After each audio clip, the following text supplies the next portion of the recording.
Bismillahirrahmanirrahim. This is me, Sabah Ashraf. I am your English instructor. Hope everyone is doing fantastic. Last video में हमने word, should, may, can और बहुत सारी terms सीखी थी।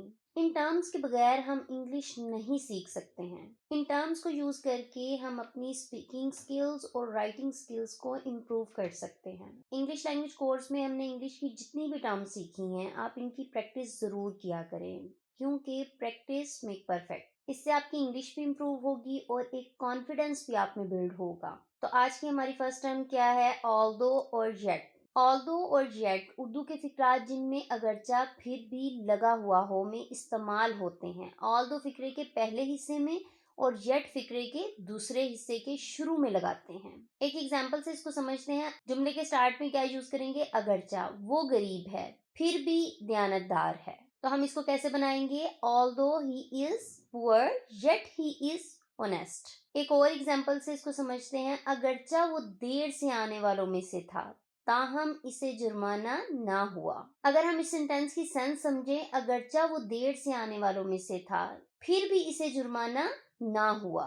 ताहम को फिर भी की जगह पर यूज किया गया है। Although he was one of the latecomers yet he was not find. अब ये जो सेकंड क्लॉज में सेंटेंस बनाया है उसने, yet he was not find, ये पैसिव वॉइस है। वॉज एक तो हेल्पिंग वर्ब आ रहा है और दूसरा यहाँ पर वर्ब की थर्ड फॉर्म यूज की है। पैसिव वॉइस में वर्ब की थर्ड फॉर्म ही यूज करते हैं और कोई ना कोई हेल्पिंग वर्ब जरूर यूज होता है। तो हम इसे कैसे बनाएंगे? Although he was one of the latecomers yet he was not find, उसे जुर्माना ना हुआ। नेक्स्ट हमारी टर्म है यूज ऑफ लेस्ट और शुड। इस तरह के सेंटेंसेस में आपने ऑल्दो अगर यूज किया है तो येट आपने जरूर यूज करना है। यहाँ पर लेस्ट है, लेस्ट के साथ हम किसका यूज करते हैं? शुड का। अगर किसी फिक्रे में मुबदन के कहीं ऐसा ना हो के आए तो लेस्ट का इस्तेमाल करते हैं। लेस्ट के बाद सब्जेक्ट मीन्स काम करने वाला बंदा और इसके बाद हमेशा हम शुड का यूज करते हैं। शुड के बाद नॉट हरगिज ना लगाएं। शुड के बाद हम नॉट इसलिए नहीं लगाएंगे कि लेस्ट का मतलब ही ये है कहीं ऐसा ना हो के, तो इसमें हम नॉट का यूज नहीं करेंगे। एक एग्जांपल से इसको समझते हैं। तेज चलो, ऐसा ना हो कि गाड़ी से रह जाओ। Walk fast लेस्ट you should miss the train. मेहनत करो, मुबदन के फेल हो जाओ, इसका मतलब भी ऐसा ना हो के। Work hard लेस्ट you should fail. जब हमने लेस्ट का यूज कर लिया है तो हम शुड के बाद नॉट का यूज नहीं करेंगे। लेस्ट का मतलब ही ये है ऐसा ना हो के। नेक्स्ट हमारे पास है use of would you like, let और माइट।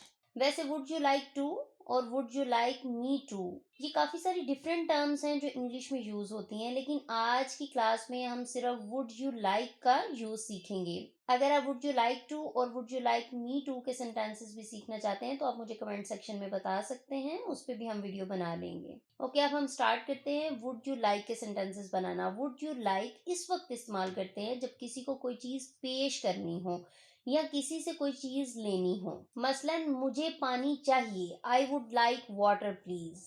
आप पेप्सी लेंगे या चाय? वुड यू लाइक पेप्सी और टी?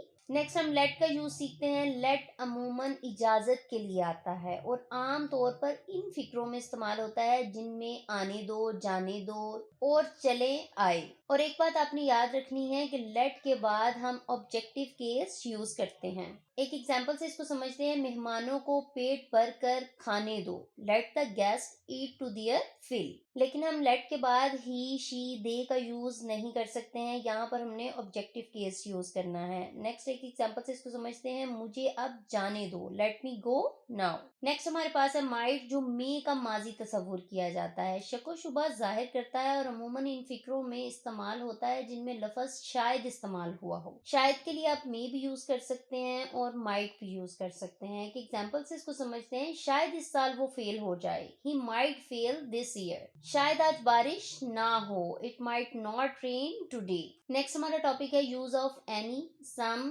ईच और एवरी। एनी और सम सवाल में इस्तेमाल होते हैं, लेकिन जवाब में एनी सिर्फ उस वक्त इस्तेमाल होता है जब जवाब मनफी में हो। अगर जवाब मुस्बत में हो तो सम इस्तेमाल करते हैं। एक एग्जाम्पल से इसको समझते हैं। क्या तुम्हारे पास कुछ रकम है? अब हम इसको कैसे बनाएंगे? Have you any money? हम इसको ऐसे भी बना सकते हैं, हैव यू सम मनी।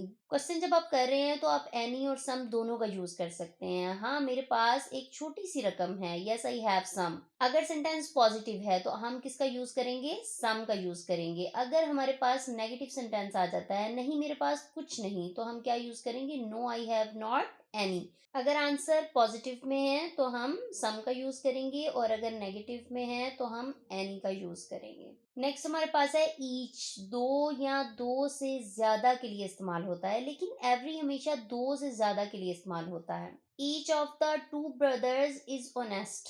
दोनों ही भाई ईमानदार हैं। हर लड़के के पास अपनी किताब थी। Every boy had his on book. Every का यूज हम तब करेंगे जब ज्यादा सारे लड़के हैं, तो उनके लिए हम ईच यूज नहीं करेंगे। हर लड़के के पास अपनी किताब थी, तो उनके लिए हम क्या यूज करेंगे? Every boy had his on book. Students, इस लेक्चर से रेलिवेंट अगर आपका कोई भी क्वेश्चन है तो आप मुझसे कमेंट सेक्शन में पूछ सकते हैं। Don't forget to like this video, subscribe to the channel and hit that notification bell so you won't miss any new future explorations with me.